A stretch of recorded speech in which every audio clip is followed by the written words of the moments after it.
It's a day before Workers' Day. Many industries, as we know, have had a rather tough year. Well, our reporters are out and about around the country looking at how various sectors are coping.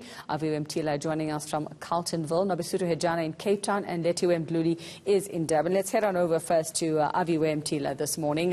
Aviwe, very good morning to you. A day before Workers' Day. Never before, I suppose, has the plight of workers mattered so much as it has in the past year, actually.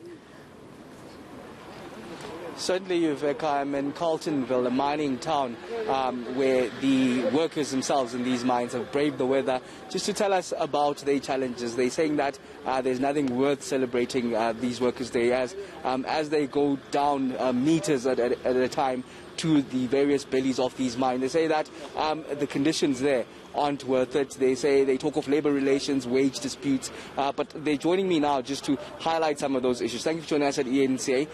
We're a day away from May Day, but what are some of the challenges that you face in the mining industry? Thanks everyone, to the viewers as well. I want to touch on more on the rights and responsibilities of mine employees. It is important to know your rights and the responsibilities to go with. I mean, we're having people complaining at the workplace, but as you know, as a person that you know all these rights, and as a shaft steward, I should actually be able to tell the people who are complaining about a certain issue on how to tackle it. It's important as the youth and this day that we're going to be celebrating tomorrow. This is to touch on more on going forward of the company and making people surely understand what's going on, and I think it's important. That's what I'm going to touch on for now. Okay, I just want to move on to you, Mdomkulu. You tell me that at your current mine there are specific issues that you're facing. What's happening? Yes, thank you. Simpiwa monakali ifana. Kwimine sisebenza kuyo thina eBly for Gold mine. Ingxaki esifesana nayo imanagement esinayo inombutho wayo ifuna bonke abasebenzi bajoine umbutho wayo. So abasebenzi mabechuza umbutho abawuthandayo yasigxotha since nge-19th kaMarch until today. Sakhutshwa emsebenzini ngendaba yokuthi sasifuna ukujoina umbutho wemanagement. And the reason enza ukuthi umbutho wemanagement singawujoin usebenzela imanagement awusebenzi imfuno zabasebenzi. Imali esiyiholayo incinci, umuntu usebenza ngumtshini operator, winch driver uhole 5,000. Asina beneficiary, asina proven fund, asina pension fund, asitsalelwa tax, asina UIF.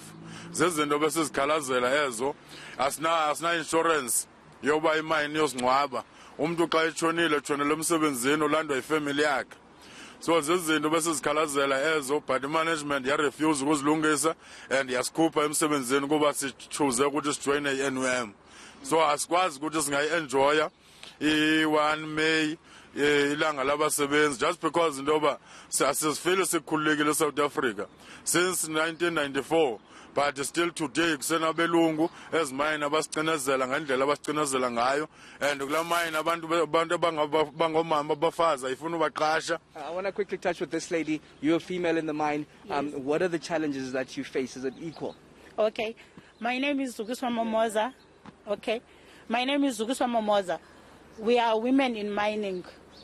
As the women in mining, we have got some challenges that we have. We are here in numbers, but the problem is that when the retrenchment comes, they started with the women. They started with the women to retrench them. That's the problem that we are facing. And also under the construction that are working on the mines, they are not treated equally. As the agreement that was signed and also agreed on, when we are working on the mine for a certain time, they're supposed to take you and employ as the mine workers, but those things, they are not working at them. All right, thank you very much. Some of the words from the miners that go to these down these mines, basically saying that maybe May Day, where the workers are supposed to be celebrating, but there's a lot that still needs to be fixed within the mining industry, Veka. All right, Aviva Mtila, thanks very much. Let's head on over to Cape Town. That's where we find Nobesuthu Hejana. Nobesuthu, good morning. Now, when we think Cape Town, we think tourism, we think fun. So I suppose what we have to look at there is the impact of COVID-19, the lockdown as well on business there. And I see you are at the V&A Waterfront, very recognizable. What have you been hearing? What have people been telling you, especially business owners and workers? Well, Yuveka, the V&A Waterfront is one of the most visited sites in Cape Town. In fact, in 2020, it contributed about 36.4 billion rand into the country's GDP. It has about 450 shops and just over 100 entertainment activities. And when we spoke to the CEO earlier on, he was saying that they were impacted a lot, but they're quite happy to announce that none of their shops had to close permanently, although about 5 or 6 of them had to close down, but they will be opening very soon. And he did also mention that about 80% of the V&A is made of hotels and restaurants. So when the hard lockdown hit, those businesses had to close down, and it did have a severe impact on business here at the V&A Waterfront. But let's take a listen to David Green. We've concentrated, I think, started with smaller businesses. What we've found most effective with them is to assist them to get whatever terrors or relief they can get. Where it's a market or a small business and they've lost 89% of their business, we've either waived the rent entirely or maybe put a notional token rent in place. So the smaller business, we've tried to give them advice so they can get assistance. We've really significantly dropped rental because there's no point in driving somebody out of business. It's temporary. We just want to kind of nurture and assist them through it. So we've given substantial relief in the market areas, small business areas. To some of them, we've actually gone to the point of lending working capital so that they can start up their businesses. As the business gets bigger, the bigger businesses should be able to withstand shocks and are probably less impacted, so we've given less relief. But overall, within retail, we've probably given over 250 million rand. So, Nobesuthu, how are these businesses recovering? How have they been surviving? So, Yuveka, one of the things that the V&A Waterfront has done for businesses here to ensure that they do bounce back from the COVID or the lockdown, they've actually decreased their rent fees, and they've been offering some sort of like a relief fund to businesses to be able to, to maintain business. But one of the things that they've been saying is that although the international tourists have not been visiting this area, and we know that in December and January, this is where the V&A Waterfront is usually buzzing with international tourists, but they've been actually happy to see a lot of local visitors coming here. In fact, in one weekend, they recorded about 60,000 people who were here, and they were saying that it's quite exciting and it is motivating for the V&A Waterfront to also to improve some of their activities. But let's take a listen to Mr. Green again. We've seen a slow recovery from the lowest level. I think the first issue is that there are no international tourists coming in. Nobody is holding events, and nobody is travelling on business. So what we've seen is a recovery of locals. We've seen some people from up country seeing the value that just the beauty of Cape Town. So we're seeing weekends are very busy. I think our locals, as they built up confidence in the safety procedures and just where they are comfortable in terms of mixing with different numbers of people. So we've seen a gradual increase. In fact, recently, on a couple of weeks ago on a Saturday, we had 64,000 people. Now that 64,000 is an annualized 18 million. So that was very encouraging. During the week is a lot quieter, but yeah, we're seeing it recovering, but I think we accept no matter what we do, we'll get to a certain level, and until people feel safe, and I think it will be a tourism-driven recovery. I think tourism will come back before the big events and before people feel safe to travel.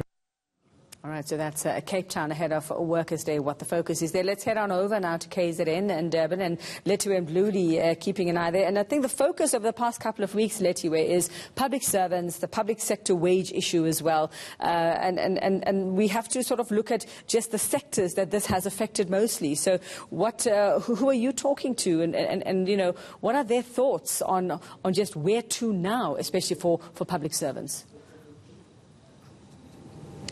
Well, Yuveka, today I'm going to be focusing on speaking to public servants and also unions, just finding out some of the challenges that is faced by workers in the country and also here in the province. We know that Workers' Day comes at a time where the economy of the country has took a hit because of COVID-19. A lot of businesses here in KZN had to close down last year, and that effectively affected a lot of workers. And the cost of living has gone up rather, and wages though are remaining the same, and unions such as the PSA and COSATU are calling for or are demanding for those wages to be increased, especially for public servants. But at the moment I'm joined by the PSA's Mlungisi Ndlovu, who is the provincial manager. Mlungisi, welcome. We know that at the moment you are negotiating wages for public servants, and that fight with government is still ongoing. It's Workers' Day. What are some of the challenges that workers are facing currently? As PSA in KwaZulu-Natal, we believe that we've got nothing to celebrate. All the gains since the past 27 years is under attack by government. Government has refused to pay workers as per Resolution 1 of 2018. 2 million jobs that have been lost in the economy. There are so many unfilled positions. Employees cannot be able to leave because 2 years in their role, they've never received any salary increase, any adjustment. If you look at the offer that has been provided by the government, it's zero increase. It is the attack to the working class. As PSA in the province, we support our national leadership to say we must get ready for national strike because we must defend the gain. We're calling upon all the public and private sector employees to unite against government who's not caring, who's attacking our own rights that we have gained in the past 27 years. So you're calling for an increment of 7%. I just want to know some of the challenges that workers in the public service are facing. As we speak, our own members cannot even afford groceries, they cannot even afford public transport, they cannot even afford public health care, issues of securities. When we put this demand of 7%, we were reasonable, but government is not prepared to negotiate with us. We have seen Senzo Mchunu trying to get sympathy to the public. It is Senzo Mchunu who pushing us on the street. For this reason, we cannot even afford to report for duty. We cannot even afford to take out of the sickness. It is for this reason that we are saying the workers must be prepared to go on the street. If government is not prepared, they must offer us this 7% and reconsider most of the demand that we have put on the table. Public servants are also human beings. We are not animals, but this government is treating us like animals. Thank you so much.